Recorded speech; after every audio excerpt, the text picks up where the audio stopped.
Hi all welcome to football arena. FIFA club world കപ്പിന്റെ semi ഫൈനലിൽ ഒരു കിടിലൻ പോരാട്ടം ഫുട്ബോൾ ആരാധകരെ കാത്തിരിക്കുന്നുണ്ട്. കരുത്തരായ റയൽ മാഡ്രിഡും PSG-യും തമ്മിലാണ് ഏറ്റുമുട്ടുന്നത്. വരുന്ന ബുധനാഴ്ച അർദ്ധരാത്രി ഇന്ത്യൻ സമയം 12:30 ഈയൊരു മത്സരം നടക്കുക.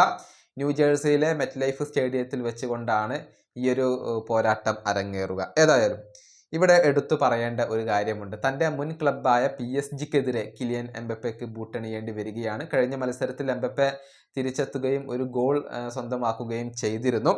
ഏതായാലും എംബപ്പയുടെ ഒരുപാട് സുഹൃത്തുക്കൾ PSG-യിലുണ്ട്. പ്രത്യേകിച്ച് അഷ്റഫ് ഹക്കീമി എംബപ്പയുടെ അടുത്ത സുഹൃത്താണ്.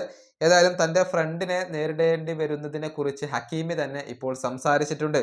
ശരിയാണ്, എംബപ്പെ സുഹൃത്തൊക്കെ തന്നെയാണ്. പക്ഷെ രണ്ടുപേരും കളിക്കളത്തിൽ തങ്ങളുടെ ടീമിന് വേണ്ടി ഫൈറ്റ് ചെയ്യും എന്നാണ് ഹക്കീമി പറഞ്ഞിട്ടുള്ളത്. അദ്ദേഹത്തിന്റെ വാക്കുകൾ ഇങ്ങനെയാണ്: കിലിയൻ എംബപ്പെ എൻ്റെ സുഹൃത്താണ്. അദ്ദേഹത്തെ സെമി ഫൈനലിൽ നേരിടേണ്ടി വരുന്നു എന്നുള്ളത് ഗ്രേറ്റ് ആയിട്ടുള്ള ഒരു കാര്യമാണ്. പക്ഷെ രണ്ടുപേരും അവരുടെ ടീമിനെ എപ്പോഴും ഡിഫെൻഡ് ചെയ്യും, ടീമിന് വേണ്ടി ഫൈറ്റ് ചെയ്യും. അതാണ് ഏറ്റവും പ്രധാനപ്പെട്ട കാര്യം. ഇതാണ് അഷ്റഫ് ഹക്കീമി പറഞ്ഞിട്ടുള്ളത്.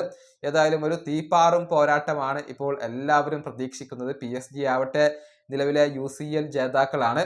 അതേസമയം റയൽ ഇപ്പോൾ സാബി വന്നതിന് ശേഷം കൂടുതൽ മികവ് കാണിച്ചു തുടങ്ങിയിട്ടുണ്ട്. അതുകൊണ്ട് തന്നെ ഒരു മികച്ച മത്സരം കാണാൻ കഴിയുമെന്നാണ് ആരാധകർ പ്രതീക്ഷിക്കുന്നത്. ഈ വീഡിയോ അവസാനിപ്പിക്കുന്നു. അടുത്ത വീണ്ടും കാണാം.